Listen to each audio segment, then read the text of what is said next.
It is not easy to build a picture of the real Mary Magdalene from scraps of evidence in the New Testament.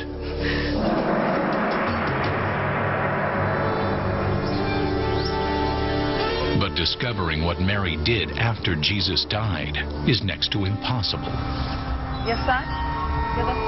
If Mary did become a preacher, we don't have any record of it.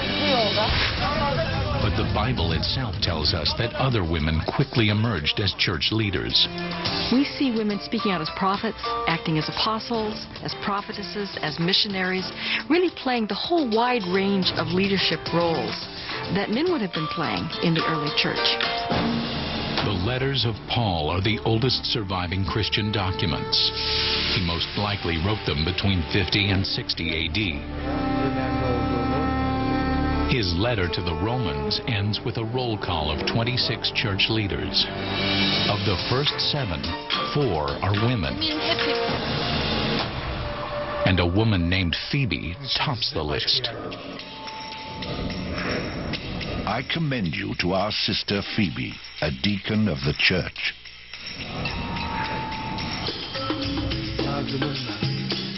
Deacon Phoebe takes Paul's letters to Rome. Again, a woman is entrusted with delivering a sacred message. Some remarkable evidence of women's power in the early church still survives. About 1,500 years ago, just above the ancient city of Ephesus, an artist turned a cave into a Christian shrine.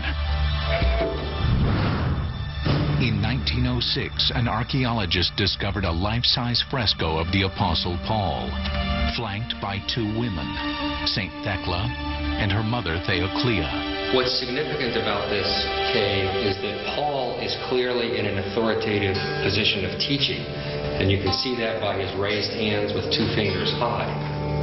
Over here, Theoclia, who's actually a little bit higher than Paul, was also once in a teaching position with 2 fingers up.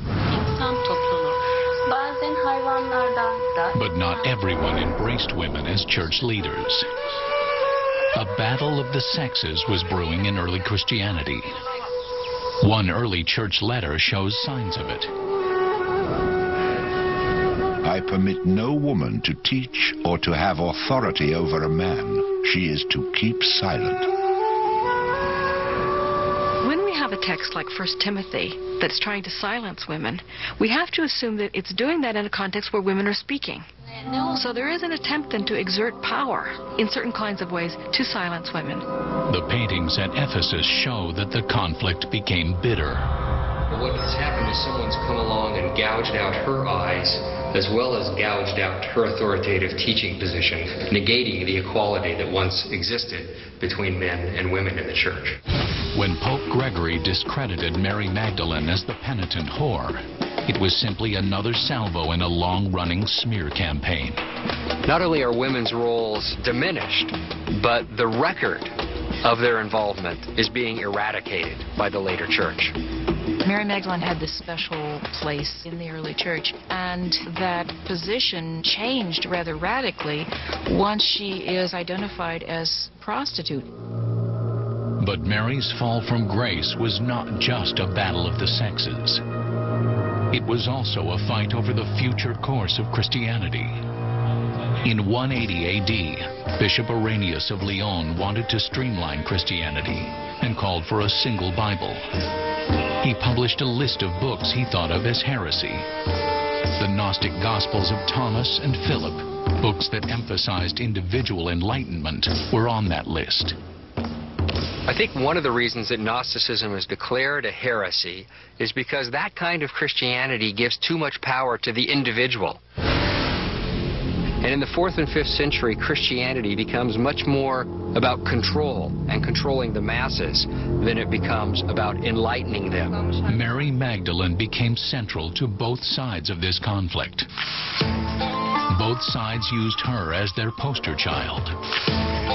Were these early texts of Christianity political as well as religious? The answer is yes. For Gnostic Christians, Mary becomes the first among disciples when she receives the kiss of knowledge.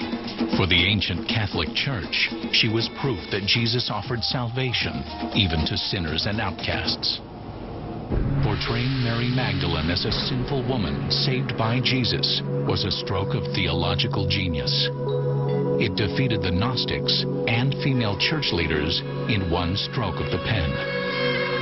By turning Mary Magdalene into a prostitute, you could, so to speak, kill two birds with one stone and condemn both his heretical teachings and undermine Mary Magdalene as a model for women's leadership in the church. 1,400 years later, the discovery of those heretical gospels has rekindled our passion to know Mary. And they also spurred a plot worthy of a bestseller. The Da Vinci Code claims Mary mothered Jesus' child, that she was the bearer of Jesus' bloodline, a human incarnation of the Holy Grail. That plot also argued that Jesus and Mary were husband and wife, but historical and biblical evidence makes this hard to believe. The Gospel of Luke says Jesus was 30 years old when he began his ministry in Galilee.